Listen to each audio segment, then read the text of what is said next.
잘 오셨습니다. 3일 후면 성탄절입니다. 하나님의 아들 예수님이 인류를 구원하기 위해 이 땅에 오신 날입니다. 그리고 우리는 성탄절 아침에 메리 크리스마스라고 인사하는데 그 어원이 라틴어입니다. 그래서 메리는 기쁘고 행복함을 의미하고 크리스는 그리스도, 예수 그리스도를 의미합니다. 그리고 마지막 철자인 마스는 예배를 의미하는데, 그러므로 누군가 메리 크리스마스라고 인사한다면 그 뜻은 그리스도께 기쁨으로 예배합시다 라는 의미입니다. 우리 옆에 분에게 한번 인사해 보겠습니다. 메리 크리스마스. 그리스도께 기쁨으로 예배합시다. 아멘. 오늘 우리가 읽은 이사야 9장 6절은 예수님의 탄생에 대한 놀라운 예언이 담겨 있습니다. 우리가 아는 바와 같이 예수님은 역사상 약 2000년 전에 유대 땅 베들레헴에 오셨고, 그 역사적 사건을 기점으로 우리 역사는 BC와 AD, Before Christ, 그러니까 예수님 이전을 BC로, 그리고 예수님 이후를 AD, 아노 도미니 해서 주님의 해, 주께서 오신 이후 다스림을 받는 해라고 해서 AD, 그렇게 역사가 2000년 전에 주님 오심을 인해서 그 기점이 나뉘어졌습니다.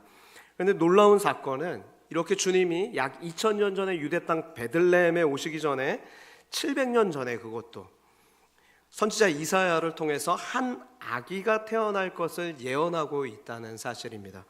오늘 우리가 읽으신 본문이 바로 그 예언의 말씀인데, 이사야 선지자는 앞으로 700년 후에 한 아기, 한 아들이 이 땅에 오겠다, 예수님의 탄생을 그렇게 예언한 것입니다. 우리 다시 한번 한 목소리로 6절 말씀 읽어보겠습니다. 시작. 이는 한 아기가 우리에게 낳고 한 아들을 우리에게 주신 바 되었는데, 그의 어깨에는 정사를 메었고 그의 이름은 기묘자라 모사라 전능하신 하나님이라 영존하시는 아버지라 평강의 왕이라 할 것임이라. 아멘. 이 말씀에는 예수님에 관한 아주 놀라운 진리가 담겨 있고, 또 예수님을 부르는 아주 다양한 이름들이 기록되어 있습니다.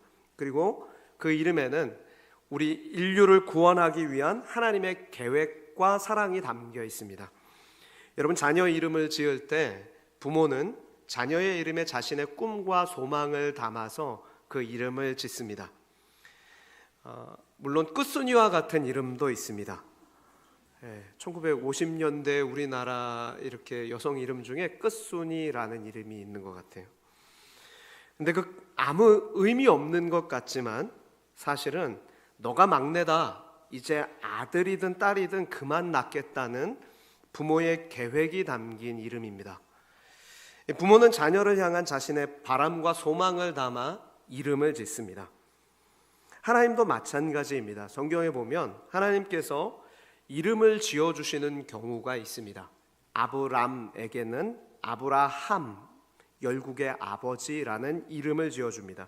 그가 단지 아브람, 고귀한 아버지로서 한 사람의 존경받는 인물이 되길 원치 않았고, 열국의 아버지 아브라함이 돼서 모든 민족의 믿음의 조상이 되기를 원하셨던 것입니다. 하나님의 마음이 담겨 있는 거죠. 또한 야곱, 속이는 자라는 그 이름에게는, 야곱에게는 이스라엘이라는 이름을 지어주심으로 함께 겨루어 이기다, 그러니까 앞으로 너가 인생 가운데 속이는 자처럼 너 욕심을 위해서 속이면서 뺏고 싸우며 살지 말고 너의 인생 가운데 늘 하나님과 함께 살아감으로 세상을 이기는 자가 되라, 그런 바람으로 이름을 지어주셨고, 그 바람대로 이스라엘의 12지파가 하나님의 백성으로 세워지게 된 것입니다. 이처럼 하나님께서 이름을 지어주시는 거엔 거기에는 하나님의 뜻과 계획이 담겨 있는 거예요. 그런데 마태복음 1장 21절 말씀을 보면 하나님께서 그 아들을 이 땅에 구원자로 보내주시면서 그 이름을 예수라 하라 라고 이름 지어주셨습니다. 왜냐하면 거기에 하나님의 계획과 사랑이 담겨 있는데, 이는 그가 자기 백성을 죄에서 구원할 자가 되게 하려 함이라 말씀하시죠. 그러니까 예수라는 이름을 통해 자기 백성을 죄에서 구원하라, 그렇게 하나님의 계획과 사랑을 담아두신 것입니다. 그리고 실제로 예수님께서 이 땅에 오신 그 사건에 대해 예수님의 사랑을 받았던 제자 요한이 이렇게 기록하고 있습니다. 요한복음 3장 16절 17절 말씀 같이 읽겠습니다. 시작. 하나님이 세상을 이처럼 사랑하사 독생자를 주셨으니 이는 그를 믿는 자마다 멸망하지 않고 영생을 얻게 하려 함이라. 하나님이 그 아들을 세상에 보내신 것은 세상을 심판하려 하심이 아니요 그로 말미암아 세상이 구원을 받게 하려 하심이라. 아멘. 그러면 하나님이 세상을 향한 하나님의 마음이 사랑이다.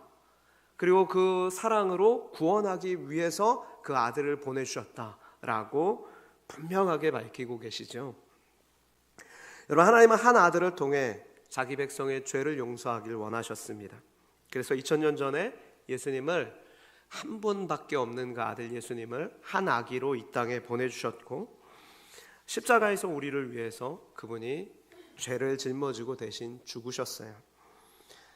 여러분, 12월 성탄절에는 그러므로 우리가 이 예수님을 묵상하며 주님 오신 그것을 묵상하며 이 시기를 보내는 것이 아주 잘 보내시는 것입니다.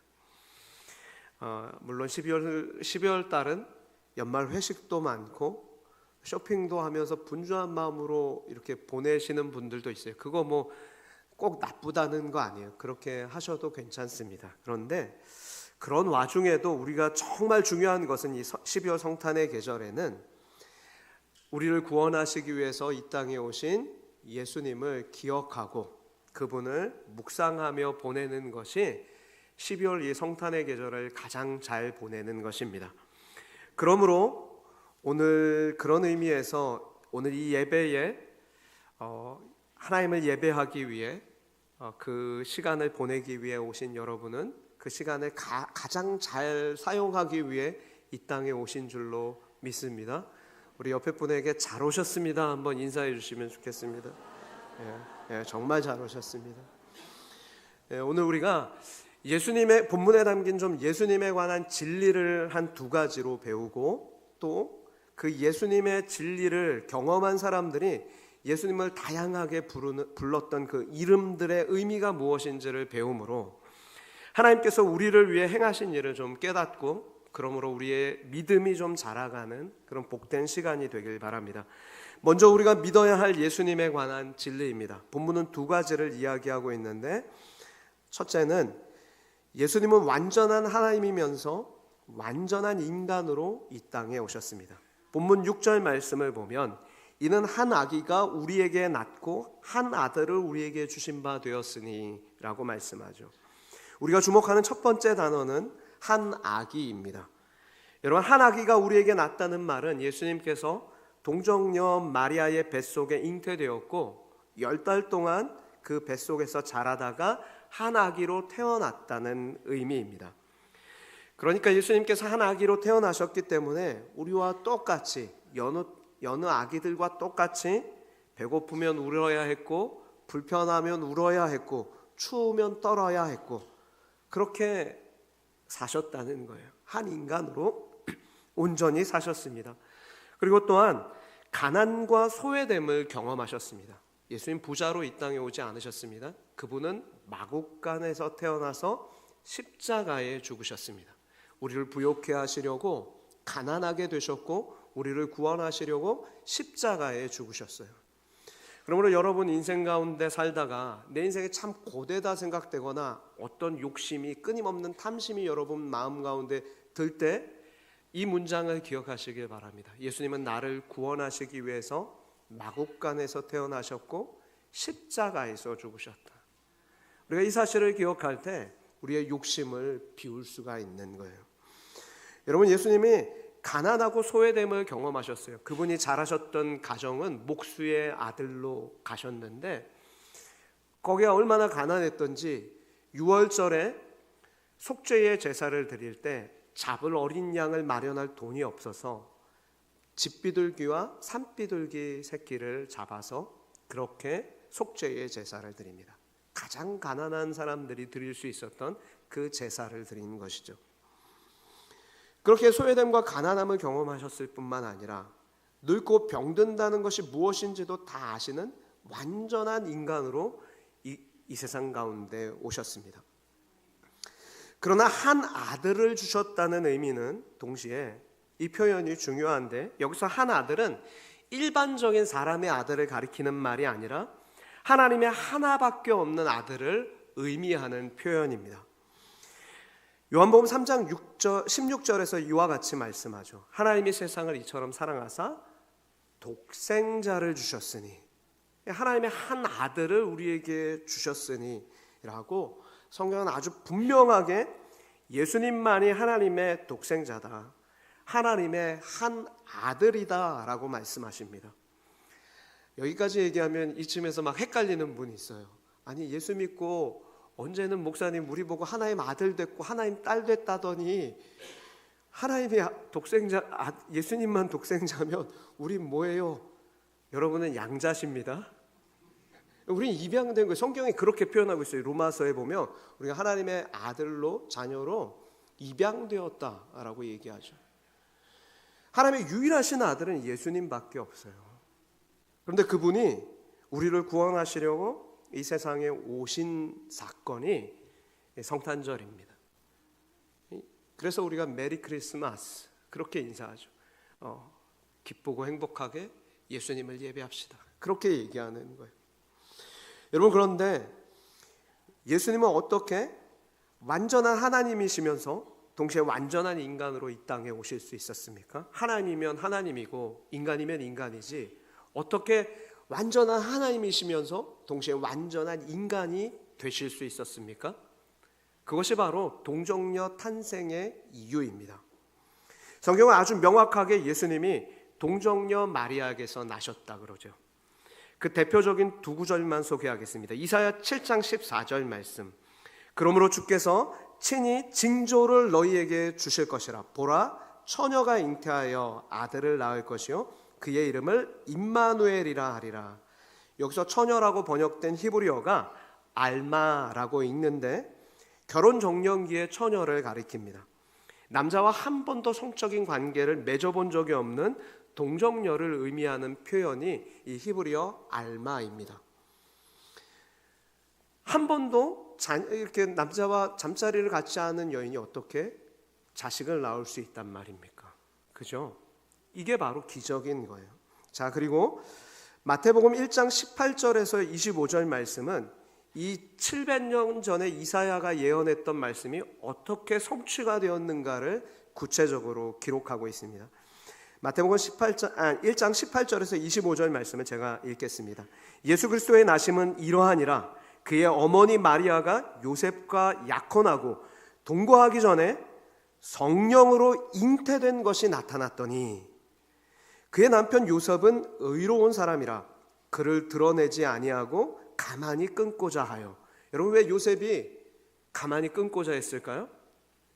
나랑 결혼하고 약혼한, 화면 띄워주세요. 그냥 말씀 띄워주세요.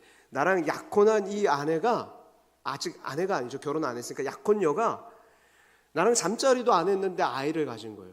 그러니까 어떤 생각이 들어요? 혹시 다른 남자랑 바람이 났나 생각되겠죠. 그런데 이거를 가만히 끊고자 했대요. 왜 가만히 끊어요? 이거 소문나면 당시 사회에서는 이 여인이 결혼도 안 했는데 아이를 뱄다 그러면 돌로 맞아서 죽었어요. 그러니까 마리아를 보호하고 싶은 마음이 있는 거예요. 고민하다가 이 남편이 드러내지 않고 의로운 사람이라는 건 하나님을 잘 믿는 사람이라는 표현이에요. 그러니까 그 약혼녀를 보호하기 위해서 어떻게 하면 조용히 끊을까, 그것을 고민한 것이죠. 그러면서 이 20절 말씀 이제 보겠습니다. 이 일을 생각할 때에 주의 사자가 현몽하여 이르되 다윗의 자손 요셉아, 내 아내 마리아 데려오기를 무서워하지 말라. 그에게 잉태된 자는 성령으로 된 것이라. 하나님의 권능으로 잉태되었다, 그렇게 말씀한 거죠. 아들을 낳으리니 이름을 예수라 하라. 이는 그가 자기 백성을 그의 죄에서 구원할 자이심이라. 이 모든 일이 된 것은 주께서 선지자로 하신 말씀을 이루려 함이니 보라, 처녀가 잉태하여 아들을 낳을 것이요 그의 이름을 임마누엘이라 하리라 하셨으니 이를 번역한즉 하나님이 우리와 함께 계시다 함이라. 요셉이 잠에서 깨어 일어나 주의 사자의 분부대로 행하여 그의 아내를 데려왔으나 25절이요 아들을 낳기까지 동침하지 아니하더니 나음의 이름을 예수라 하니라. 이 놀라운 동정녀 탄생의 비밀을 성경에 이렇게 자세하게 기록하고 있어요. 때로 성경은 예수님의 나심을 이렇게 일반적인 상식과 차원을 초월한 성령의 역사다, 하나님의 능력이다 라고 말씀하고 있는 거예요. 여러분, 그러므로 성경은 과학과 이성의 잣대로 다 이해할 수 없어요. 과학과 이성의 내용을 포함하지만 때로는 그것을 뛰어넘어 영적인 차원, 신앙의 차원에서만 비로소 이해할 수 있는 진리를 성경이 담고 있는 것입니다. 성경은 그런 진리의 말씀이에요. 여러분, 우리가 이 세상을 살면서 모든 걸 다 과학적으로 증명할 수 없죠. 사랑이 있음을 믿습니까? 사랑 없어요? 사랑이 존재하죠. 네, 사랑이 존재해요. 사랑을 과학적으로 증명할 수 있습니까? 못해요. 사랑은 때로 이성을 뛰어넘어요. 사랑은 그냥 증명되는 거예요. 사는 거예요. 삶이에요. 누군가 사랑한다 하는데 증거를 찾겠다고 과학적으로 따져 물을 수가 없어요. 그냥 사랑은 삶이에요. 여러분, 하나님은 때로 우리에게 과학과 이성으로 너가 나를 좀 이해해 줄래 말씀하시지 않으세요. 창세기 1장 1절 보면 어떻게 말씀하시죠? 성경은 하나님의 말씀인데 태초에 하나님이 천지를 창조하시니라 선언이에요. 선포예요. 우리의 이해를 구하지 않습니다. 그죠? 너 내가 존재하는 걸 네가 좀 이해해 줄래? 나는 정말 신이야 그러면서 그렇게 얘기하지 않으세요. 그냥 선언이에요. 그런데 그 선언이 여러분이 믿어진다면, 그 창세기 1장 1절의 말씀이 믿어진다면 이제 이 동정녀 탄생은 아무렇지 않게 믿어지게 돼 있어요. 조금 더 제가 설명해 보겠습니다. 여러분, 사실 어떻게 남자를 알지 못하는 처녀가 아기를 가질 수 있습니까? 이 질문은 마리아조차 가졌던 질문입니다. 마리아가 당사자잖아요. 너가 아기를 가질 거야. 그리고 너가 아기를 낳을 텐데 이름을 예수라 하렴. 그렇게 천사가 수태고지를 했을 때 마리아가 도무지 믿지 못하겠는 거예요. 그래서 제가 처녀인데 남자를 알지 못하는데 어떻게 아이를 갖습니까? 묻죠. 그때 하나님의 천사가 마리아에게 이렇게 대답해 줍니다. 마리아야, 나이 많아서 늙어 아기를 갖지 못하던 너의 친족 엘리사벳 있지? 엘리사벳도 임신한 지 벌써 6개월이나 되었단다. 그렇게 말씀해 주세요. 그러면서 이렇게 말씀하시죠. 누가복음 1장 37절. 대저 하나님의 말씀은 능하지 못하심이 없느니라. 이 말씀을 듣고 마리아가 믿음으로 반응합니다. 누가복음 1장 38절. 주의 여종이오니 말씀대로 내게 이루어지이다 하매 천사가 떠나가니라. 여러분, 하나님의 말씀은 그 믿음으로 받을 때 역사가 일어나는 거예요. 하나님은 말씀으로 천지를 창조하셨습니다. 빛이 있으라 하시니 빛이 있었어요. 태초에 하나님이 천지를 창조하시니라 빛이 있으라 하시니 빛이 있었고. 이게 주님의 말씀이에요. 하늘에 해와 달과 별들이 있어 낮과 밤을 나뉘게 하시고 계절과 날과 해를 이루라 하시니 그대로 되었더라. 성경의 증언입니다. 여러분, 다른 어디에서도 세상이 어떻게 창조되었는가를 설명할 방법이 없어요. 과학에서 빅뱅 이론 얘기하지만 과학도 사실 빅뱅 이론이라고 두루뭉실하게 표현한 거지. 어느 날 우연히 펑 하고 터져서 우주가 발생했다 그렇게 얘기하지 설명 못하는 거예요. 성경은 유일하게 천지가 어떻게 창조되었는가를 선언하고 있는 거죠. 여러분, 창세기 1장에 보면 하나님이 이르시되라는 말이 10번이나 반복됩니다. 하나님이 이르시되 빛이 있으라. 하나님이 이르시되 궁창이 나뉘라. 물과 물이 모이라. 그렇게 말씀하시는 거예요. 하나님의 이르시되가 10번이나 반복돼요. 하나님의 말씀에는 능하지 못하심이 없는 거예요. 무에서 유를 창조하신 능력입니다. 여러분, 그런데 질문이 있습니다. 해와 달이 있으라 하신 그 말씀과 너에게 아들이 있으리라 하신 말씀 중에 어떤 게 더 쉽겠습니까? 어떤 게 더 어렵겠습니까? 저는 해와 달이 있으라 하는 게 훨씬 더 어려울 것 같아요. 우주 만물을 창조하는 거기 때문에. 그 하나님께서 그러면 너에게 아들이 있으리라 하신 이 말씀이 얼마나 쉽겠어요.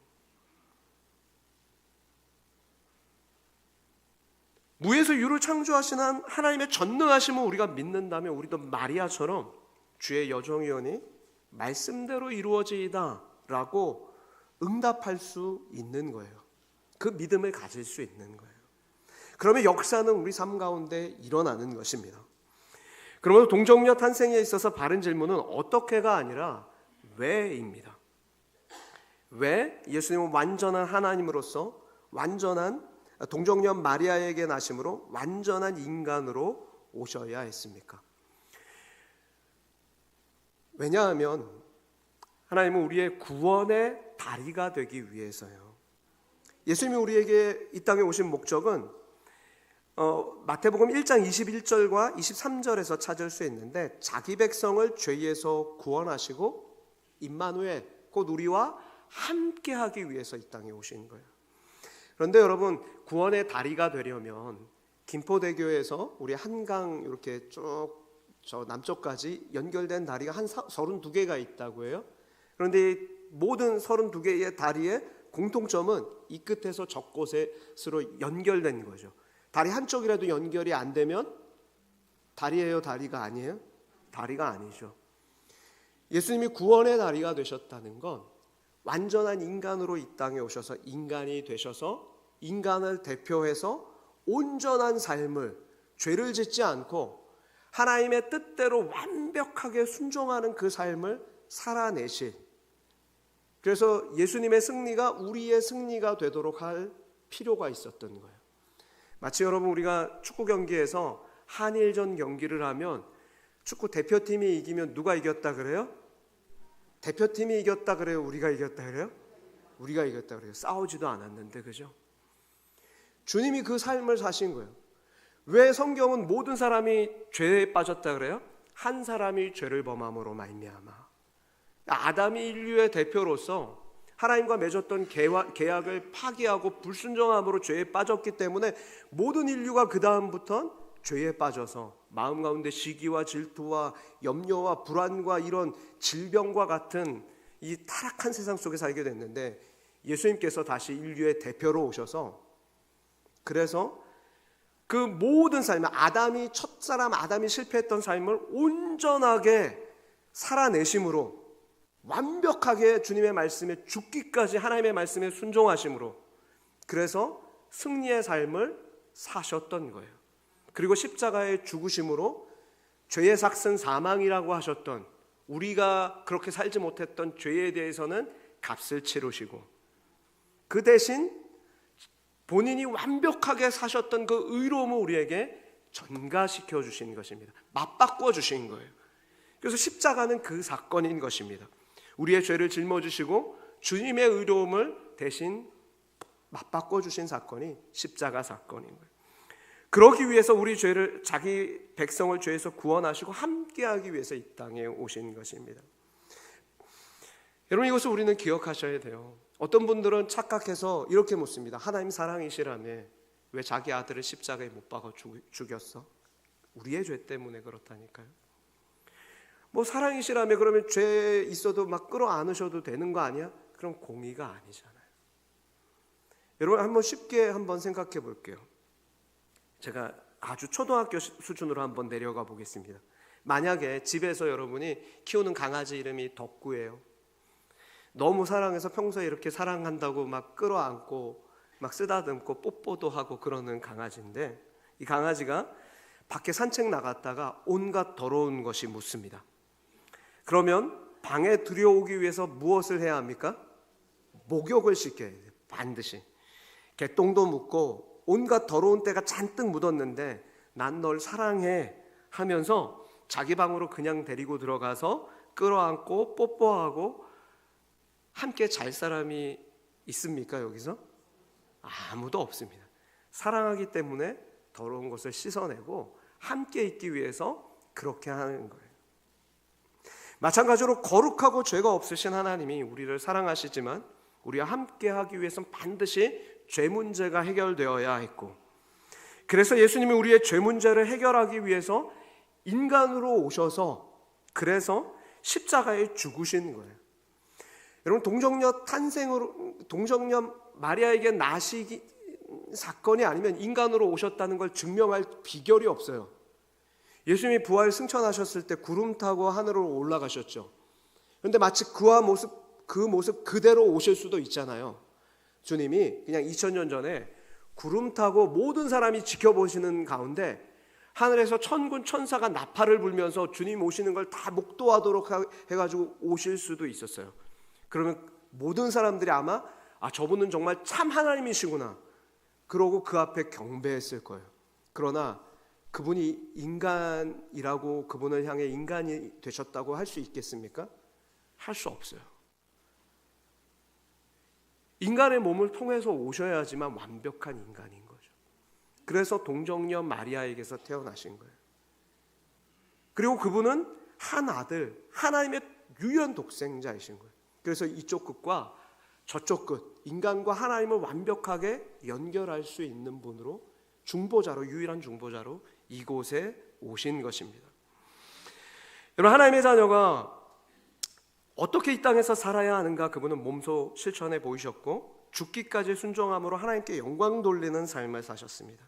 그러므로 하나님은 우리 역시 하나님의 자녀로서 예수 그리스도를 닮아 살아가기를 원하시는 거예요.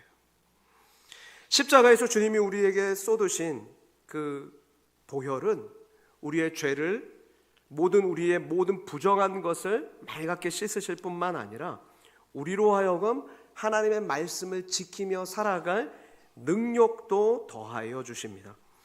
거룩한 열정과 그런 소망을 우리 마음 가운데 불러일으키세요. 예수 그리스도의 보혈의 그 능력이 있어요.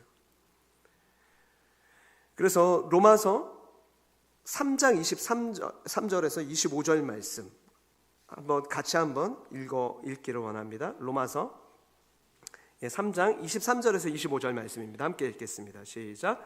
모든 사람이 죄를 범하였음에 하나님의 영광에 이르지 못하였다니 그리스도 예수 안에 있는 속량의 피로 말미암아 하나님의 은혜로 값없이 의롭다 하심을 얻은 자 되었느니라. 이 예수를 하나님이 그의 피로써 믿음으로 말미암아 화목제물로 세우셨으니 이는 하나님께서 길이 참으시는 중에 전에 지은 죄를 간과하심으로 자기의 의로우심을 나타내려 하심이라. 아멘. 우리 베드로전서 1장 18절 19절 말씀도 읽겠습니다. 시작. 너희가 알거니와 우리 조상이 물려준 헛된 행실에서 대속함을 받은 것은 은이나 금같이 없어질 것으로 된 것이 아니요 오직 흠없고 점없는 어린 양 같은 그리스도의 보배로운 피로 된 것이라. 아멘. 여러분, 새번역 성경에서는 이 18절을 어떻게 번역하냐면 여러분은 조상으로부터 물려받은 여러분의 헛된 생활 방식에서 해방되었습니다. 그 헛된 생활 방식, 죄 가운데서 예수 믿는 순간 해방되었다라고 말해요. 여러분, 점점 예수 믿고 나서 더 거룩하게 살고 싶고 예전에 즐기던 세상 낙과 즐거움을 버리고 싶고 정말 주님 닮아가고 싶은 소망이 생겼죠. 그런 소망이 우리 가운데 있어요. 그런데 그렇게 하신 건 은이나 금과 같은 썩어질 것으로 된 것이 아니라 어린 양의 피 같은 흠이 없고 티가 없는 그리스도의 귀한 피로 된 것이다 라고 말씀합니다. 그것이 보혈의 능력, 십자가 보혈의 능력인 것입니다. 여러분, 때로 우리는 어긋난 길을 살기도 합니다. 아침에 말씀에 순종하기로 결심하지만 점심에 어긋난 길을 살기도 하는 인생입니다. 그런데 그런 실수와 연약함, 그런 죄를 대신 짊어지고 십자가에 주님이 대신 죽으셨고 그래서 우리 죄를 담당하셨고 부활하심으로 우리 죄를 용서해 주셨습니다. 그 은혜가 저와 여러분에게 있는 거예요. 그걸 담당하기 위해서 예수님은 완전한 하나님이자 완전한 인간으로 이 땅에 오셨습니다. 이게 첫 번째 진리예요. 두 번째 진리, 예수님은 우리의 완전한 통치자로 이 땅에 오셨습니다. 6절에서 그의 어깨에는 정사를 메었다라고 말씀하죠. 정사를 메었다는 건 우리의 통치자가 되었다는 의미입니다. 여러분, 예수 믿는 성도는 하나님 나라의 백성인데 그 나라의 구성 요소에서는 세 가지 요소가 있죠. 백성, 영토, 주권이 있어야 한 나라가 될 수 있어요. 그런데 이 중에서 가장 중요한 건 주권이 누구에게 있느냐입니다. 독재자에게 주권이 있으면 독재국가예요. 공산당에게 있으면 공산국가입니다. 민주국가, 한 대통령에게 있고 민주주의가 발현되면 그러면 그 나라는 민주주의죠. 주권이 누구에게 있는가? 우리 민주주의에서는 국민에게 있습니다. 이것이 그 나라의 성격이 달라져요. 그런데 하나님은 뭐라고 그러시냐면 누가 그 나라를 다스리는가? 주권이 누구에게 있는가? 예수님께 있다 말씀하는 거예요. 여러분, 사단이 다스리면 흑암의 나라고 예수님이 다스리면 하나님 나라인 것입니다. 여러분이 예수님을 마음속에 통치자로 모신 분은 그 마음 가운데 하나님 나라가 임하게 되는데, 하나님 나라는 눈에 보이는 것이 아니요 의와 희락과 평강이라 말씀하죠. 그래서 예수 믿으면 기쁨이 있어요. 그리고 예수 믿으면 평강이 그 마음 가운데 있는 거예요. 주님이 다스리시기 때문에 그런 결과를 얻게 되는 것입니다. 그런데 예수 믿고도, 예수님을 마음속에 모셔놓고도 여전히 탐욕과 정욕으로 내가 주권을 쥐고 살면 그것은 어떤 나라입니까? 우상숭배의 나라인 거예요. 예수님이 이 땅에 오신 목적은 십자가에서 우리를 위해 죽으시고 피값으로 우리를 사셔서 우리의 통치자가 되려고, 우리를 그 나라 백성 삼으려고 이 땅에 오신 것입니다. 그렇게 주님을 내 인생의 왕으로 모신 인생이 복이 있는 사람이에요. 시편 1편은 이 예수님을 왕으로 모신 인생이 얼마나 복이 있는지에 대해서 노래하면서 그는 시냇가에 심긴 나무와 같이 시절을 쫓아 과실을 맺는다고 말합니다. 그런 인생 되기를 축복합니다. 자, 그러면 이렇게 하나님의 구원 계획과 사랑을 나타내기 위해서 우리 가운데 한 아기로 오셨고, 그렇게 정사를 메고 우리를 다스리기 위해서 이 땅에 오신 예수님을 마음속에 모신 사람들은 이제 주님이 어떤 분인가를 경험하게 되거든요. 그러면 그분은 이 본문에 표현된 다양한 이름으로 주님을 고백하게 됩니다. 그 한 아기, 2000년 전에 우리를 위해서 오셨던 그 한 아기의 이름을 그러면 어떻게 표현하고 있습니까? 그리고 그 의미는 무엇입니까? 첫째는 그 아기의 이름은 기묘자라 모사라라고 불립니다. 여러분, 영어 성경에서 이 기묘자라 모사라라고 이 번역된 이거를 영어 성경에서는 원더풀 카운셀러, 놀라운 상담가라고 번역하고 있습니다. 그리고 새 번역에서는 놀라운 조언자, 공동 번역에서는 탁월한 경륜가라고 번역했습니다. 여러분, 어느 누구도 헤아릴 수 없는 그런 놀라운 계획을 세우고 그 일을 이루고 성취해 나가실 그 지혜로운 아기가 누구라고요? 바로 예수 그리스도다. 그걸 말씀하는 거예요. 그러므로 여러분, 누군가 그냥 교회 다니는 수준이 아니라 진심으로 예수님을 마음에 모신 사람은 인생의 큰 어려움을 겪을 때 누구에게 나오냐면 십자가 그늘 아래, 그 예수님 그늘 아래 나오게 돼 있어요. 그래서 그분이 주님 앞에 앉아서 간절히 기도하면, 주님, 제 길이 너무 막막합니다. 제 삶이 너무 힘겹습니다. 제가 어떻게 앞으로 살아야 될지 모르겠습니다. 그렇게 구할 때 주께서 말씀 가운데 그에게 들려주시는 은혜가 있어요. 하나님의 지혜를 얻게 되는 거예요. 원더풀 카운셀러, 놀라운 조언자가 되시고 상담가가 되신 하나님께서 그렇게 응답해 주시는 것입니다. 저는 여러분이 그렇게 놀라운 조언자가 되시는 주님 앞으로 날마다 나오실 수 있기를 축복합니다. 여러분, 인생에서 조언자가 얼마나 중요한가는 솔로몬의 아들 르호보암의 이야기를 통해서도 알죠. 그가 그 지혜로운 어른들의 이야기를 듣지 않고 자기와 함께 자랐던 친구들의 그 어리석은 조언을 들었을 때 그 나라는 두 개로 분열되고 많은 사건이 벌어집니다. 여러분, 이렇게 조언자가 중요한 거예요. 그런데 그 인생의 성패를 가름할 만한 그 조언자가 누가 되어주신다고요? 예수 그리스도가 우리에게 되어주시겠다, 그 말씀하시는 거예요. 오늘 하나님은 우리에게, 예수님이 원더풀 카운셀러로 우리에게 오셔서 우리를 통치하신다고 말씀하십니다. 그러므로 저와 여러분이 그분께 여러분의 삶을 의탁하실 수 있기를 주님의 이름으로 축복합니다. 두 번째는 그 아기의 이름이 전능하신 하나님이라 불립니다. 여러분, 왜 전능하신 하나님께서 한 아기로 이 땅에 오셔야만 했습니까? 그분이 이 땅에서 경험한 모든 일들이 우리에게 어떤 유익이 있습니까? 성경이 이렇게 말씀합니다. 우리 히브리서 4장 15절 16절 말씀 같이 한번 읽겠습니다. 우리에게 있는 대제사장은 우리의 연약함을 동정하지 못하실 이가 아니요 우리 모든 일에 우리와 똑같이 시험을 받으신 이로되 죄는 없으시니라. 그러므로 우리는 긍휼하심을 받고 때를 따라 돕는 은혜를 얻기 위하여 은혜의 보좌 앞에 담대히 나갈 것이니라. 아멘.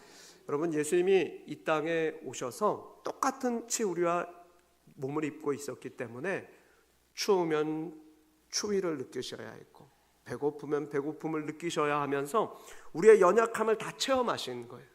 그래서 여러분이 무엇 때문에 염려하고 걱정하는지, 무엇을 필요로 하는지 다 아시는 거예요. 그래서 우리의 연약함을 다 동정하실 수 있다 말씀하시죠. 긍휼하심을 얻고 때를 따라 돕는 은혜를 얻기 위해서 담대히 나오라, 그렇게 초대하시는 거예요. 여러분, 예수님께 여러분의 모든 형편을 잘 아뢰실 수 있길 바랍니다. 때로 우리가요, 아무리 친한 사이여도 어떤 조언을 구하러 그 사람에게 가도 속에 있는 얘기를 다 못하고 감추고 적당한 정도만 이렇게 이야기하는 경우가 있어요. 왜냐하면 나도 연약하고 또 혹여나 이제 내가 불안하기 때문에 그래요. 어떤 일이 있을지 모르니까. 그러나 여러분, 우리가 주 예수님 앞에서는 그런 사회적 가면을 쓸 필요가 없어요. 점잖 빼고 고상하게 아릴 필요가 없어요. 주님께 와서 기도할 때는 있는 모습 그대로, 도무지 어떤 말조차 안 나올 때는 그냥 주여 라고 탄식만 해도 주님이 그 사정을 다 아시고 그렇게 여러분에게 여러분의 모든 중심의 갈망과 연약함을 그대로 아시기 때문에 긍휼히 여겨주실 것입니다. 때를 따라 돕는 은혜를 주실 거예요. 그 하나님을 의지하라 말씀하죠. 세 번째로 아기의 이름은 영존하시는 아버지입니다. 여러분, 어떻게 한 아기의 이름이 영존하시는 아버지가 될 수 있습니까? 그 아기 안에서 영원하신 아버지의 사랑이 드러나고, 또 예수님은 오직 아버지 하나님의 사랑을 세상에 나타내고 그분의 뜻만을 행하며 사셨기 때문입니다. 여러분, 예수님이 이렇게 말씀하셨어요. 그래서 내가 곧 길이요 진리요 생명이니 나로 말미암지 않고는 아버지께로 올 자가 없느니라. 여러분, 우리가 이 말에 동의할 수밖에 없는 건 하나님이시면서 완전한 인간이신 분은 누구밖에 없어요? 예수님밖에 없어요. 유일한 중보자의 다리 역할을 하실 수 있는 분은, 이 끝에서 인간에게서 저 끝 하나님께로 연결하실 수 있는 분은 예수님밖에 없다고요. 그분은 이 땅에서 온전하게 주님의 아버지의 뜻만을 행하며 사셨습니다. 그래서 예수님이 요한복음 14장 9절에서는 이렇게 말씀하세요. 나를 본 자는 아버지를 보았거늘 어찌하여 아버지를 보이라 하느냐. 여러분, 예수님은 이 땅에서 이렇게 이와 같이 아버지의 사랑을 온전히 나타내며 사셨습니다. 그리고 로마서 8장 32절에서는 이렇게 말씀하죠. 자기 아들을 아끼지 아니하시고 우리 모든 사람을 위하여 내어주시니가 어찌 아들과 함께 그 모든 것을 우리에게 주시지 아니하겠느냐. 요한복음 3장 16절에서는 이렇게 말하죠. 하나님 세상을 이처럼 사랑하사 독생자를 주셨으니 이는 그를 믿는 자마다 멸망하지 않고 영생을 얻게 하려 하심이라. 여러분, 이러한 말씀들은 하나님이 나를 얼마나 사랑하시는가를 보여주는 대목입니다. 그러므로 이 성탄의 시즌을 여러분이 잘 보내신다는 건 여러분이 어떤 형편에 연말이 되면 또 홀로 지낼 때 더 마음이 쓸쓸하고 외로울 수 있거든요. 그럴 때마다 여러분 이 사실을 기억하셔야 돼요. 아들을 내어주실 만큼 하나님이 나를 사랑하신다. 그리고 내가 정말 도움의 손길이 필요할 때 주님 앞에 나아가 기도하면 주께서 때를 따라 돕는 은혜를 베풀어 주신다. 이 사실을 묵상함으로 다시 한번 용기 얻으실 수 있기를 축복합니다. 네 번째로 아기의 이름은 평강의 왕이라 불립니다. 여러분 기억하십니까? 부활하신 예수님이 십자가에 못 박히신 주님을 이제 뒤로 한 채 두려워서 문을 굳게 닫고 숨어있는 제자들에게 찾아오셔서 하셨던 첫 마디가 무엇인지 기억하시나요? 너희에게 평강이 있을지어다. 너희에게 평강이 있을지어다. 요한복음 20장은 8절밖에 되지 않는 짧은 구절인데 거기서 예수님은 자그마치 3번이나 반복해서 두려워 떨고 있는 제자들에게 너희에게 평강이 있을지어다 라고 선언하십니다. 여러분 예수님이야말로 평강의 왕이십니다. 죄로 인한 고통, 세상의 모든 염려와 근심, 알 수 없는 미래의 두려움, 자녀의 문제, 질병의 문제, 관계 깨어짐, 사랑하는 이를 먼저 떠나보낸 슬픔, 인생의 그 어떤 상실로 인한 괴로움이 있어도 이 모든 문제에 대해서 우리가 눈물 지을 수밖에 없고 탄식할 수밖에 없는 우리 연약한 인생들이지만 그 가운데 주님 찾아오셔서 평강의 왕이신 주께서 우리에게 평안함을 주시기를 원하세요. 그래서 요한복음 14장 27절 같이 한번 읽겠습니다. 시작. 평안을 너희에게 끼치노니 곧 나의 평안을 너희에게 주노라. 내가 너희에게 주는 것은 세상이 주는 것과 같이 아니하리냐. 너희는 마음에 근심하지 말고 두려워하지도 말라. 여러분 이것이 평강의 왕이신 예수님께서 약속하신 평안입니다. 나의 평안을 너희에게 주겠다. 십자가 앞에서도 두려워하지 않고 흔들리지 않았던 그 평안을 너희에게 주겠다 말씀하시는 거예요.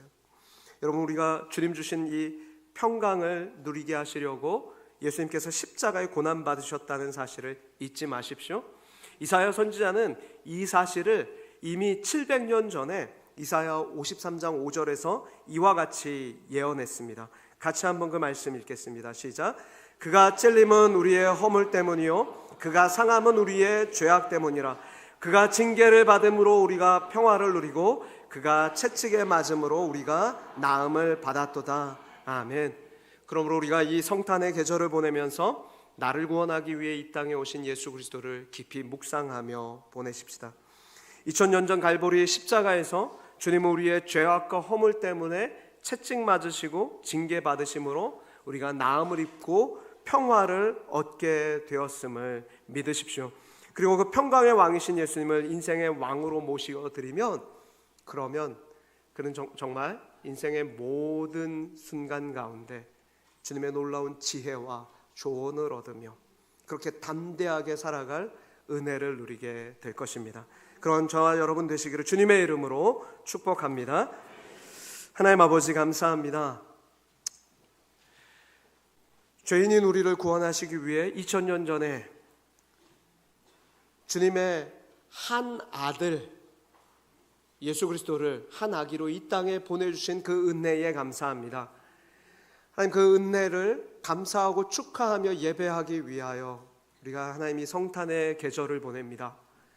하나님 우리 사랑하는 성도님들 중에 성탄의 계절에 마음이 외롭고 쓸쓸하고 또 하나님 혹여나 올 한 해 2024년이 너무 괴롭고 힘들어서 참 마음이 낙심된 가운데 있는 성도님이 계시다면 주님 친히 찾아가 말씀하여 주셔서 평강의 왕으로 오신 주께서 너에게 평강이 있을지어다. 나의 평안을 너에게 주노니 세상이 줄 수 없는 평안을 너에게 주노라. 그러니 두려워하지 말라 말씀하시는 이 주님의 음성을 듣게 하여 주시니 감사합니다.